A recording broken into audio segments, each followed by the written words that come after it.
Hello ஜீஸ், இன்னைக்கு நம்ம வீடியோல என்ன பார்க்க போறோம் அப்படின்னா எலெக்ஷனை பத்தி பார்க்க போறோம். என்னடா திடீர்னு எலெக்ஷன் பத்தி பேசுறானே அப்படின்னா, எலெக்ஷன் வந்துருச்சுல, பேசதானே ஆகணும். அண்ட் யாருக்கு ஓட்டு போடலாம் அப்படின்றத பத்தி தான் டிஸ்கஷன் பண்ண போறோம். ஏன்னா இங்க போட்டியே ரெண்டு பேருக்கு நடுவுல தான் போட்டியே. ஒன்னு டிவிகே, இன்னொன்னு டிஎம்கே.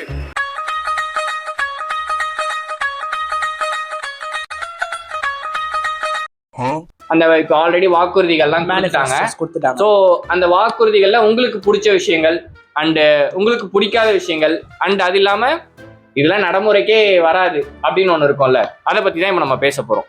ஸோ உங்களுக்கு யார் யார் கொடுத்த வாக்குறுதிகள் நல்லா இருந்தது, ஆல்ரெடி கொடுத்தவங்களோடது நல்லா இருந்ததா, இல்ல இப்ப இருக்கிறது நல்லா இருக்குதா அப்படின்றத டீட்டெயிலா பேசலாம். ஓகேவா?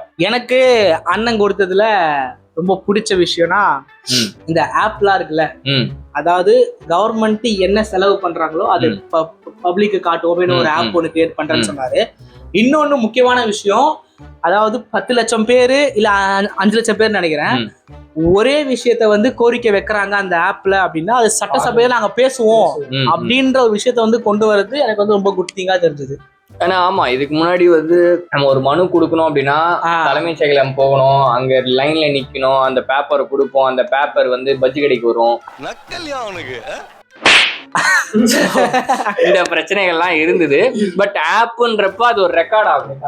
அது ஆக்சுவலா அதுதான் ரொம்ப முக்கியமான விஷயம். இப்போ நம்ம நார்மலா வாங்குற ஒரு சிம் கார்டுல இருந்து எதுவா இருந்தாலுமே ஒரு ரெக்கார்ட் இருக்கு. நம்ம இப்ப பேங்க்ல ஏதாவது நம்ம பண்ணணும்னா ஃபுல் ரெக்கார்டு தான் எல்லாமே. சோ அந்த மாதிரி ஒரு விஷயத்த இதுல எடுத்துட்டு வர்றதுன்றது ரொம்ப நல்ல விஷயம். நம்மளே போனதுல சொன்னோம்ல டிஜிட்டலைஸ் ஆகணும்னு சொல்லி, அது ஒரு மாற்றமா இருக்கு. எனக்கு தெரிஞ்ச அண்ணன் நம்ம வீடியோ பார்த்திருப்பாரு நினைக்கிறேன். சும்மாறா. சோ டிஜிட்டலா மாத்துறது ரொம்ப நல்ல விஷயம். ஏன்னா யாராலையும் எந்த தப்பையும் ஈஸியா பண்ணவே முடியாது. டிஜிட்டலா மாறிடுச்சு அப்படின்னா மாட்டிப்பாங்க, ஈஸியா மாட்டிப்பாங்க. சோ டிஜிட்டல் பண்றதுன்றது ரொம்ப நல்ல விஷயமா நாங்க அதை பாக்குறோம். ஒழிக்கலாம், அதுக்கு வாய்ப்பு இல்ல ராஜா.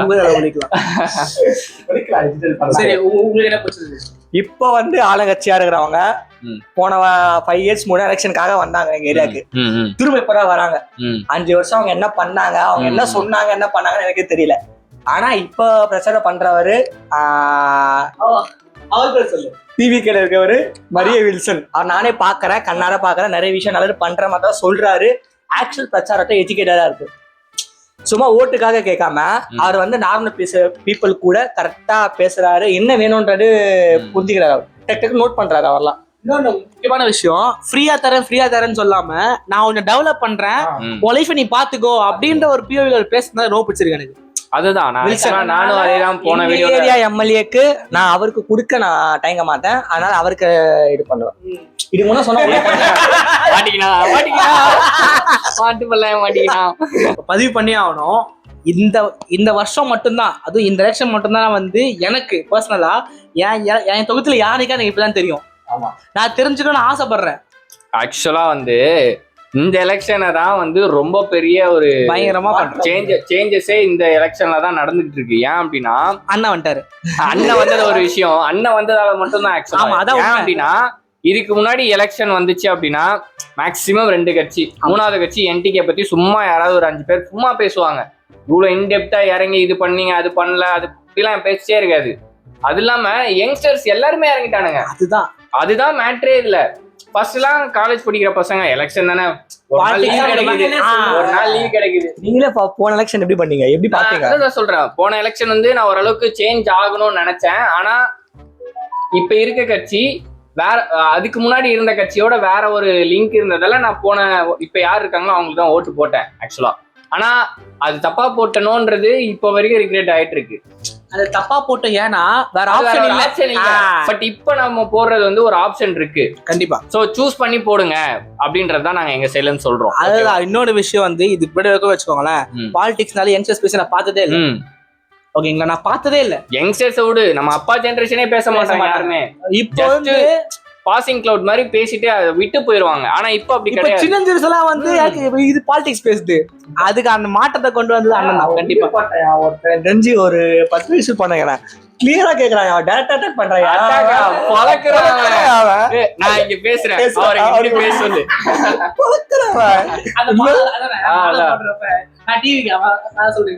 குட்டி பையன் வேறடா, ஒருத்தன் வந்து ஃபர்ஸ்ட் வந்து அடி அடின்னு அடிச்சுன்னு இருப்பான் டிவிக்கேவ, ஓகேவா? ஒரு குட்டி பையன் வருவான், பொறுமையா நின்று இருப்பான். லாஸ்ட்ல அவனுக்கு சூடு ஏறிடும். அவன் வந்து நானும் பேசுறேன் நீயும் பேசு, நீ நின்னு பேசு நான் பேசுறேன். அவன் போயிடுவான். யோ எங்கயா போறவா, நான் பேசுறேன். அவனுக்கு என்ன வயசு இருக்கும்? ஒரு 10 வயசு தான் இருக்கும். பேச விடானா? இப்ப நான் இவர் வந்தனால தான் இப்ப வந்தேனே. இவ்வளவு நேரம் பேசினாங்க, நான் கம்முன்னு இருந்தேன். எவ்வளவு பேய் பேசினாரு. சரி இவங்க சொல்றாங்களே இத்தனை பேர் இருந்து போனாங்களே, யாருன்னா கேட்டாங்களா? அவன் விஜய் எவ்வளவு ஒத்தாலான்னு இருந்து பாக்குறாரு. இதெல்லாம் பேசாம இவர் பாட்டுன்னு பேசுறாரு. வாங்கி மடக்கு குடிக்க வேண்டியதானே? ஏன்டா இந்த வேலை பாக்குறீங்க? அந்த மாற்றம் வந்து கண்டிப்பா அதனாலதான் வந்து இதுக்கு முன்னாடி பிரச்சாரம் வந்து எல்லாரும் வந்து சும்படிப்பாங்க. ஓகே நான் டிவிக்கு ஓட்டு போட்டு டிஎம்கே ஓட்டு போட்டுறேன், ஏடிஎம்கே ஓட்டு போட்டு. இப்ப வந்து தொடுறாங்க, நீ ஏன்டா வரப்போ? ஆமா, நான் இப்ப பாக்குறேன் அந்த பிரச்சாரத்துக்கு போறப்பெல்லாம் வந்து நிறைய இடத்துல உள்ளேயே விட மாட்டாங்க சில கட்சி எல்லாம். என்ன பண்ண 5 வருஷம் முன்னே எங்களுக்கு பாரு இன்னும் ஓட்டு இடலாம் அங்க இருக்கும்னு சொல்லி தொடுறாங்க. இந்த மாதிரி ஒரு மாற்றம் இடலாம் நல்ல விஷயமா பார்க்கணும். ஏன்னா இப்ப இது ஏன் அவங்க இப்ப துரத்துறாங்க? ஓகே, எதனால துரத்துறாங்கன்னு நினைக்கிறீங்க நீங்க? ஐயா 5 வருஷம் அவங்க ஓட்டு போட்டாங்க, எவ்வளவு மாறம் நினைச்சிருப்பாங்க. அவங்க வைக்கிற கோரிக்கை எல்லாம் வந்து 10 வருஷமா இருக்கிறது, சும்மா வைக்கல. இப்ப நம்ம ஆர்கே நகர்ல எல்லாருக்குமே தெரியும், அவங்க ஒரு 10 கோரிக்கை வைக்கிறாங்க, அதுல ஒரு 1 நடந்தா கூட அவங்க ஹாப்பி ஆயிடுவாங்க. அவங்களுக்கு எதுவுமே நடக்கலாம், எவ்வளவு வெறுப்பு இருந்தா அவங்க உள்ளே சேர்க்காம இருப்பாங்க.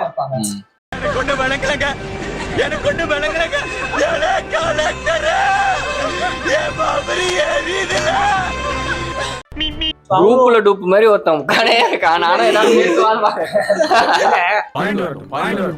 வாட் இஃப் மாதிரி அவங்க உள்ள சேர்க்கலன்னு சொல்றீங்களே, வாட் இஃப் மாதிரி அண்ணன் வரல உள்ள சேர்த்திருப்பாங்களா சேர்த்துக்க மாட்டாங்களா? கண்டிப்பா வாங்கன்னு கூப்பிட்டு உட்கார வச்சிருப்பானுங்க. இல்ல அதான் சொல்றேன். இப்ப எக்ஸாம்பிளுக்கு அண்ணன் வரல அப்படின்னா இந்த சேஞ்சஸ் எதுவுமே நடந்திருக்காது. கண்டிப்பா மறுபடியும் என்ன பண்ணிருப்பானுங்கன்னா அதே 2 ஆப்ஷன் தான். சரி, டிஎம்கே இருந்தாலுமே திருப்பி ஏடிஎம்கேக்கு எல்லாம் வந்திருக்க மாட்டாங்க, திருப்பி டிஎம்கேக்கு தான் போட்டிருப்பாங்க. ஏன் ஏடிஎம்கேக்கு வர மாட்டாங்க? கூட்டணியை மட்டும் விட்டுட்டு வந்தாங்கன்னா ஏடிஎம்கே ஜெயிக்கலாம். ஆமா, அந்த கூட்டணியை விட்டுட்டு வந்தாங்கன்னா கண்டிப்பா ஜெயிப்பாங்க. அது விடாத வரைக்கும் டிஎம்கே இருக்கும். ஏன் அப்படின்னா வேற வழி இல்ல. எனக்கு என்னமோ இந்த வாட்டி ஜெயிச்சிருவாரோ ஐயா, உண்மை எனக்கே தோணுது.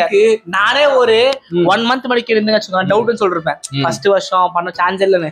இவங்க ஒவ்வொரு இடத்துக்கு போறப்பையும் பெரம்பூர், கன்னியாகுமரியா, தூத்துக்குடி போறப்பெல்லாம் என்னடா அந்த மனுஷன் இத்தனை பேர் அட்ராக்ட் பண்றான். இப்ப எனக்கு என்ன பயமா இருக்குன்னா, இப்ப இவ்வளவு கூட்டம் வராங்க, பட் இந்த கூட்டம் எல்லாமே ஓட்டா மாறுமா? ஏன்னா எலெக்ஷனுக்கு இன்னும் டைம் இருக்கு, அதுக்குள்ள ஏதாவது சேஞ்சஸ் ஆயிருமா, இல்ல ஓட்டு போடுவாங்களா போட மாட்டாங்களான்ற பயம்ன்றது. நீங்க கேட்டீங்கன்னா கூட்டம் எல்லாம் ஓட்டா மாறுமான்னு கேட்கறது ஓகே தான். ஆனா மத்த கட்சிகள் எல்லாமே வந்து கூட்டம் சேர்க்கிறப்ப அங்க கூட்டமே இல்ல, அவங்களுக்கு மட்டும் ஓட்டு வரும் நம்ம நம்புறப்ப இதை நம்பலாம்ல. நான் கேக்குறேன், சொல்றது புரியுதா? இல்ல இப்ப வர்றது இப்ப எனக்கு ஒரு சின்ன புரிதல்ல நான் சொல்றேன். ஒரு கிரேஸ் இருக்கு அவர் மேல, அந்த கிரேஸுக்காக கூடுறாங்க, ஓகேவா? இப்ப ஆனா அதே கிரேஸுக்காக ஓட்டு போடுவாங்களா? ஏன்னா இல்லையா, அந்த கூட்டத்துல நீங்க வந்து ஒரு 40% எடுத்துக்கோங்க, பெருசா எல்லாம் வேணாம். ஒரு 40% எடுத்தாவே இன்னொன்னு இந்த பெரம்பூர்ல தான் இந்த கூட்டத்தை பார்த்தேன். மண்டே அன்னைக்கு, மண்டேவோ ஃப்ரைடேவோ நினைக்கிறேன், மண்டே தான் வீக் டேஸ். வீக் டேஸ்ல லீவ போட்டு அத்தனை பேரு. இப்ப நான் ஓட்டு போட நான் போய் நிக்கணுமாங்க? இத்தனைக்கும் நான்லாம் வந்து போட போறேன், ஆனா போல வேலையை பார்த்து போனேன். சோ இந்த மாதிரி எத்தனை பேர் வராம இருப்பாங்க அவருக்கு சப்போர்ட்டா. சோ அதனால வந்து நிறைய வாய்ப்புகள் இருக்குன்னு நான் சொல்றேன். பட் உண்மையா சொல்றேன், அவ்வளவு கூட்டம் ஓட்டு போடுமான்னு தெரியல. அது ஒரு 50% போட்டா அதான் நாங்க சொல்ல வரோம். எனக்கு என்ன பயம்னா வந்து இதுக்கு முன்ன ஒரு எலெக்ஷன்ல வந்து ஒரே நைட்ல ஜெயிச்சுட்டு போயிட்டாரு. ஒரே பேர் சொல்ல விரும்பல, ஒரு 20 ரூபா டோக்கன் மாதிரி கொடுத்துட்டு ஒரே நைட்ல ஜெயிச்சுட்டு போயிட்டாரு. அதுக்கடுத்த வந்தவரும் ஆட்சிக்கு வந்துட்டாரு காசு கொடுத்துட்டு. அந்த மாதிரி ஏதாச்சும் பண்ணாம இருந்தா சரி. எனக்கு அந்த பயம் ஒண்ணு இருக்கு. அதான் லீகலாவே கொடுத்தாங்கல்ல 5000 ரூபாய். இப்போ உண்மையா இப்போ அண்ணன் நிக்கிற இடத்துல பெரம்பூர்லயும் திருச்சியும் சரி இன்னும் எக்ஸ்ட்ராவா கொடுக்குது வாய்ப்பு அதிகமா இருக்கு. அதுதான் இப்போ கொடுத்தாங்கன்னா என்ன பண்றது? அதுதான் கொடுத்தாங்கன்னா மாறிடுவாங்களோ அந்த பயம் தான். இப்ப எனக்குமே இப்ப எக்ஸாம்பிளுக்கு இவ்வளவு ஹைல போயிடுச்சு, சொத்து காமிக்கிறாங்க, சொத்து கம்மியா தான் கொடுக்கறதுக்கு கொடுக்கதான் போறாங்க. குடுக்கறது அதிகமா குடுத்துட்டு பரவாயில்ல அவங்க குடுக்குறாங்க அட்லீஸ்ட் இதையாச்சும் குடுக்குறாங்கல்ல அப்படின்னு சொல்லிட்டு வாங்கிட்டு மாத்தி கித்தி ஓட்ட போட்டாங்கன்னா அதுதான் எனக்கும் பயமா இருக்கு. பாகுபலி மாதிரி முதல்ல குத்திர போறாங்க போயிட்டு அண்ணனுக்கு அப்படின்னு ஆயிரும்ல, அதனாலதான் பயமா இருக்கு. ஏன்னா இதுக்கு முன்னாடி நடந்திருக்குல்ல, நான் என்ன ஒரு சொல்றேன்னா சில இடத்துல வரவே கூடாதுன்னு ஒரு சில பேரை வச்சிருப்பாங்க. ஆனா அவங்களுமே காசு கொடுத்த உடனே ஓட்டு போட்டிருக்காங்கல்ல. சொல்ற மாதிரி இருக்கு, எங்க ஏரியாலே மாறி இருக்கு. அதான் நான் சொல்ல வரேன், அப்படிதான் ஜெயிச்சாங்க. ஆனா இப்போ வந்து நான் என்ன யோசிக்கிறேன்னா, அவன் ஒரு ஓட்டுக்கு 5000 ரூபாய் 10,000 ரூபாய் கொடுக்க ரெடியா இருக்கானா, அப்ப அவங்க எங்கதான் எவ்வளவு வச்சிருப்பாங்க அந்த விஷயத்துல. இது உனக்கு தெரியும், யோசிங்கன்றேன். யோசிங்க, ஆளுங்களுக்கு புரியும். கொஞ்சம் யோசிங்க. ஒரு 10,000 ரூபாய் தரானா நமக்கு ஒளிச்சு எவ்வளவு அடிக்க போறான் அவன் யோசிச்சு இதுமாச்சும் யோசிச்சு பண்ணோம்ல. இதெல்லாம் யோசிக்காம பண்ணிட்டோம், கண்ணை மூண்டு போட்டோம். நானே எங்க வீட்டுல வாங்கியிருக்காங்க, ஓப்பனா சொல்றேன், எல்லா வீட்லயும் வாங்கலாம் செய்யறாங்க, ஓகேவா. பட் இல்லடா இது வரைக்கும் எனக்கு ஒரு ஓட்டு கூட கொடுத்ததுலடா, கொடுக்க மாட்டேன். எங்க வீட்டுல வாங்கியிருக்காங்க. 5 ஓட்டு இருக்கு, குளத்தூராதான் வீடு. யாரா வாங்க டைரக்டா வந்தீங்கன்னா 5 ஓட்டு. சிரிக்கிறானி வெக்கமா இல்ல? ஆனா வாங்கிட்டு குத்திருவல குத்திடுவேன். யாருக்கு? அண்ணனுக்கு. Back to the content. சரி, இப்போ வந்து அண்ணன் சொல்ற வந்து கோரிக்கைகள், அந்த என்ன சொன்னாங்க, மேனிஃபெஸ்டோ, அதெல்லாம் வந்து இப்போதைக்கு ஒர்க் ஆகுமா? ஏன்னா கோல்டு ரேட் அவ்வளவு போகுது, நான் கோல்டு இவ்வளவு பண்ணுவேன் அப்படின்னு கேட்டாம ஒரு கேள்வி, நல்ல கேள்வி. பண்றதெல்லாம் வந்து இப்போ அவர் வந்து ஆட்சிக்கு வந்தாலுமே இதெல்லாம் பண்றதுக்கு அட்லீஸ்ட் 1 இயர் ஆயிடும். ஓகேவா? இது எல்லாமே வந்து செட்டில் பண்றதுக்கு. இது வந்து புது ஆட்சி அமைச்சா புதுசா நடக்கிறதுதான் கவர்மெண்ட். யாருக்குமே எந்த விதமான எக்ஸ்பீரியன்ஸுமே கிடையாது. அது ஒண்ணுதான் பயமா இருக்கு. அவங்க எல்லாம் ஆனா எடுத்திருக்க மேக்ஸிமம் பீப்புள்ஸ் வந்து பிசினஸ்மேன் தான். சோ பிசினஸ் எப்படி ரன் பண்ணணும்ன்றது அவங்களுக்கு நல்லாவே தெரியும். கவர்மெண்ட்ன்றதும் பிசினஸ் தான். அந்த பிசினஸ் ப்ராப்பரா ரன் பண்ணாங்க அப்படின்னா கவர்மெண்ட் சர்வீஸ் இல்லையா? இவ்வளவு வருஷமா பிசினஸ் என்ன பண்ணிட்டு இருக்காங்க, அதுல எவனுமே சர்வீஸ் பண்ணலடா. சர்வீஸ் பேஸ்லதுனால இப்போ பிசினஸ் கொண்டு வரா உனக்கு அதை நீ மாத்த. ஆமா, இப்போ லோன் வந்து எதை பேஸ் பண்ணி தராங்க, நீ வந்து ரிட்டர்ன் கொடுக்கணும், லோன் ரீபே பண்ணணும். இப்போ அந்த ரீபே பண்ணோம்னா நீ எங்க இருந்து எடுக்கணும், பிசினஸ் பண்ணணும். அந்த பிசினஸ் பண்ணாதான் உனக்கு அதை நீ ரீபே பண்ணணும். கவர்மெண்ட் நம்ம காசை ப்ராப்பரா பிசினஸ் பண்ணாங்கன்னா நம்மளுக்கு எந்த ஒரு பிரச்சனையும் இருக்காது. சரி, அதான் இப்போ அந்த 1 இயர்க்கு அப்புறம் வந்து கோல்டு ரேட் இன்னுமே அதிகமாயிடும். ஓகேவா? அப்போ வந்து இதெல்லாம் அண்ணன் கொடுத்த அந்த எனக்கு அந்த ஒண்ணு மட்டும் தான் இடிச்சது. உண்மையாவே வந்து ஒண்ணு இல்ல, ஆக்சுவலா சொன்ன நிறைய இடிச்சது எனக்கு. அதெல்லாம் சரி, ஓகே, இவ்வளவு கடன் இருக்கு, 9.5 lakh சம்திங் என்னவோ இருக்கு, அதெல்லாம் பண்ண முடியுமா கேட்டா, என்ன கேட்டா என்னோட கால்குலேஷன்ல கஷ்டம். அதெல்லாம் ரொம்ப செய்யணும்னு அவசியம் இல்லை பப்ளிக். எனக்கு தெரிஞ்சு நீங்க பேசிக்ஸ் எல்லாத்தையுமே எங்களுக்கு ஃப்ரீயாலாம் கொடுக்க வேணான்றோம், வேணும்ன்றவங்களுக்கு மட்டும் குத்தா போதும், எல்லாருக்கும் கொடுக்கணும்ன்ற அவசியம் கிடையாது. ஏன் அவரே அதையும் பார்க்கணும், அந்த கோரிக்கையும் நிறைவேற்றணும்னா இட்ஸ் பிராக்டிகலா ஒர்க் ஆகுமான்றதுனால நான் கொண்டு வரலான்னு சொன்னேன். ஓகேவா? இது இன்னும் தலைவலியில தூக்கி நம்ம இப்போ இன்கேஸ் ஜெயிச்சாருன்னா அந்த ஒரு வருஷத்துல என்ன பண்றாரு எல்லாமே நோட் பண்ணுவாங்க, பயங்கரமா நோட் பண்ணுவாங்க. அதாவது இப்ப எதிர்கட்சி ஆயிட்டாங்கன்னா அவ்வளவுதான், எடுத்துருவாங்க. அதுதான் சொல்றேன், அவர் ரொம்ப பிரஷர்ல வந்துவாரு. In case ஜெயிச்சாருன்னா okay. எனக்கு ஆக்சுவலா வந்து ஓப்பனா சொல்லணும்னா 70-30 தான். 30% தான் எனக்கு ஜெயிப்பாருன்ற நம்பிக்கை. 70% வந்து எனக்கு நம்பிக்கை இல்லை. ஏன் அப்படின்னா இதுக்கு முன்னாடி நிறைய நடந்திருக்கு. ஆனா ஏரியா அந்த மாதிரி ஓப்பனப்பா சொல்ல முடியல நிறைய. ஆமா, ஏன்னா என்னென்ன பண்ணுவாங்கன்றது தெரியும். முக்கியமான விஷயத்த மறந்துட்டோம், லீக் பண்ணிட்டானுங்கடா படத்தை. எனக்கு அதுதான்டா இன்னும் வயிற்றுச்சலா இருக்கு. என்னடா கடைசி படம் நம்மளே ஃபேர்வெல் வீடியோ எல்லாம் போட்டோம். என்னடா இப்படி இல்ல, எனக்கு மனசு கஷ்டமா இருக்கிறதே அண்ணனுக்கு வந்து இப்ப படத்தை வேற ரிலீஸ் பண்ணிட்டானுங்க. லீக் பண்ணிட்டானுங்க. டால்பி அட்மாஸ் சொன்ன மாதிரி கேக்குது. அதுதான் சூப்பரா இருக்குதான் பிரிண்ட். எனக்கு தெரிஞ்ச 2 பேர் வந்து டவுன்லோட் பண்ணிருக்காங்க. கார்டர் பிரிண்ட் ஒருத்தர் டவுன்லோட் பண்ணிருக்காங்க. டவுன்லோட் பண்ணிருக்காங்க லேப்டாப் 2 பேர். அவன் புடிச்சு போங்க. சோ இல்ல, இப்போ எனக்கு இதுல அதாவது படம் ரிலீஸ் ஆன கூட விட்டுருங்க, படம் லீக் ஆனதெல்லாம் விட்டுருங்க. எனக்கு இப்போ இதுல என்ன தோணுது அப்படின்னா, ஒரு 1000 கோடி ரூபாய் சொத்து வச்சுன்னு இருக்கவருக்கே இவ்வளவு பிரஷர் நடக்குதுன்னா, இப்போ ஒரு தொகுதியிலயும் ஒரு கேண்டிடேட் நிப்பாட்டி இருக்காங்க, அவங்களுக்கு எல்லாம் எவ்வளவு பிரஷர் நடக்கும். கண்டிப்பா அவர் சொன்னாரு அவ்வளவு பிரச்சனை அவருக்கு. பிரஷர் தராங்களா அவங்கலாம் சொன்னா திரும்ப இல்ல. ஆக்சுவலா அதுதான் எனக்கு இருக்கு. நிக்கிறவரே வந்து ஏதோ இதுல சொல்றாரு, அவ்வளவு பிரஷர் ஆகுது. இல்ல, அதுதான் எனக்கும் தோணுது. இப்போ அவர்கிட்ட விஜய் கிட்ட ஒன்றும் அண்ணன் கிட்ட வந்து அமௌண்ட் கம்மியாலாம் இல்ல, அவர்கிட்ட அவ்வளவு சொத்து இருக்குதுதான். அவ்வளோ சொத்து இருக்கிறவரையே இப்படி லொங்கல்ல விடுறானுங்களே. இப்போ வந்து நார்மலா ஒருத்தர் வந்து இப்ப நான் நல்லது பண்ண வரேன் அப்படின்னா எவ்வளவு அடிப்பானுங்க. ராயபுரம்ல நிக்கிற ஒரு normal auto driver power Royapuram, நம்ம ராயபுரம், ஆமா டிவி டிரைவர் அவரு நார்மல் ஆட்டோ டிரைவர். ஐயா அதோட விடுங்க, அவர் கட்சி ஸ்டார்ட் பண்ணதப்ப யோசிக்கிறேன், என்ன ஸ்டார்ட் பண்ணிட்டாரு ஈஸியா எல்லாம் போட்டு ப்ரெஷர் பண்ண என்ன பண்ணுவாருன்னு யோசிச்சேன். ஃபர்ஸ்ட் அடி கரூர் இன்சிடென்ட், அவ்வளவுதான் காலி நினைச்சேன் நானு. ஏந்துக்க மாட்டாரு நினைச்சேன். அங்கேருந்து ஏந்து வந்தாரு பீனிக்ஸ்ரா, அங்கேருந்து ஏந்து வந்தாரு. அப்புறம் ஜனநாயகன் வெளியே விடல, அவ்வளவுதான் காலி நினைச்சேன். திரும்ப அங்க அதை கண்டுக்கவே இல்லை, எங்க ஆளு மதிக்க கூட இல்ல. அதை அவன் வந்து ஆக்சுவலா ஆமை. ஆமா நான் உண்மையா ஒரு ஆமை தான் உண்மையா சொல்றேன். அதுக்கப்புறம் பார்த்தா ஃபேமிலில வச்சாங்க, வீட்டுல வச்சாங்க, அவ்வளவு நான் உண்மையா நினைச்சேன் காலி. இதுக்கப்புறம் அண்ணன் ஏந்துக்க மாட்டாரு, ரொம்ப ரொம்ப அசிங்கமாயிடும் நினைச்சேன். அங்கதான் ஏந்து வந்தாரு. இப்ப படத்தை லீக் பண்ணாங்க, அங்கிருந்து ஏந்து வர்றாரு.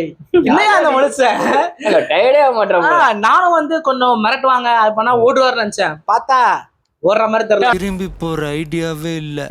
ஐ ஆம் கமிங். சரி okay, back to the content. TVK பற்றி நிறைய க்ளோரிஃபை பண்ணிட்டோம், ஓகேவா? என்னன்னா டிஎம்கே வந்து போன ஆட்சியில் இதெல்லாம் பண்ணுவேன்னு சொன்னாங்க. அதில் எதெல்லாம் பண்ணியிருக்காங்க எதெல்லாம் பண்ணல, அதுக்குன்னு பண்ணவே இல்லை நாம சொல்லவும் முடியாது, ஓகேவா? நிறைய பண்ணியிருக்காங்க. எங்கள் ஏரியாவில் நானும் நோட்டீஸ் பண்ண இதுவும் இருக்கு, அதை பற்றி பேசலாம். நீட் ஒழிப்புனாங்க, அது என்ன முடியல. அந்த ஒரு விஷயம் வந்து ரொம்ப இல்ல, அவங்க ஆக்சுவலாவே வந்து நிறைய, அதாவது இந்த வீடியோ எடுக்கிறதுக்கு முன்னாடி ஒரு வீடியோ பார்த்தேன்.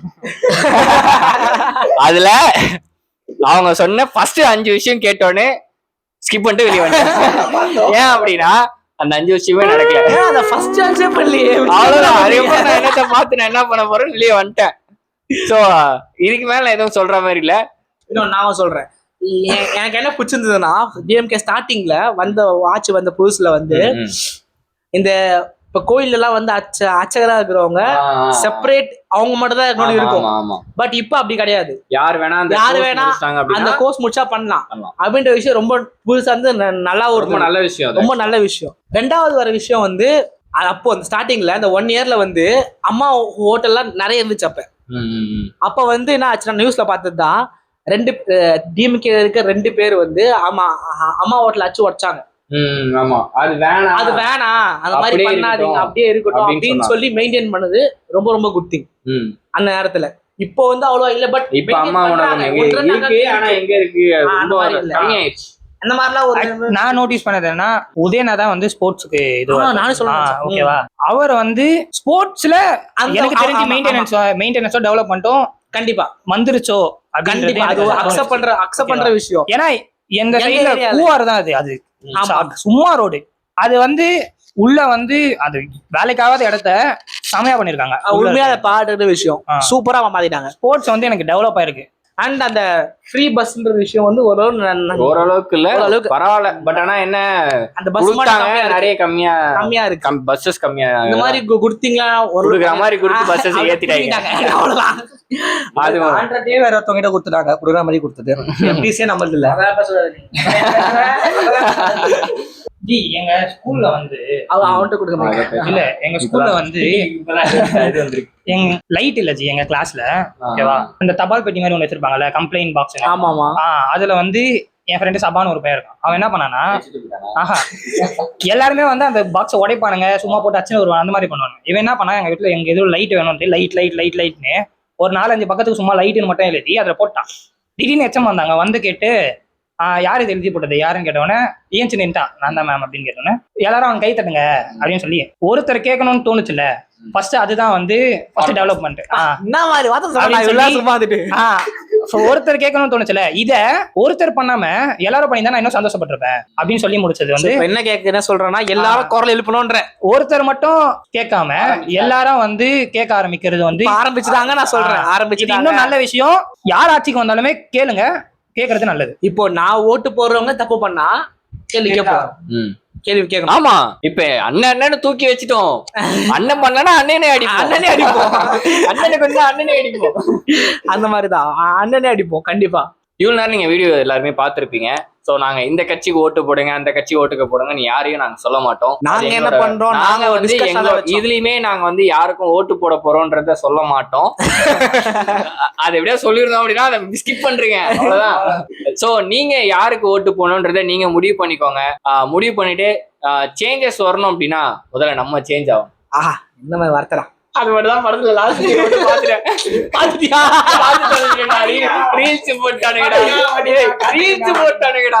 அண்ணே நாளே திருப்பி அதானே இது நாளே திருப்பி நாளே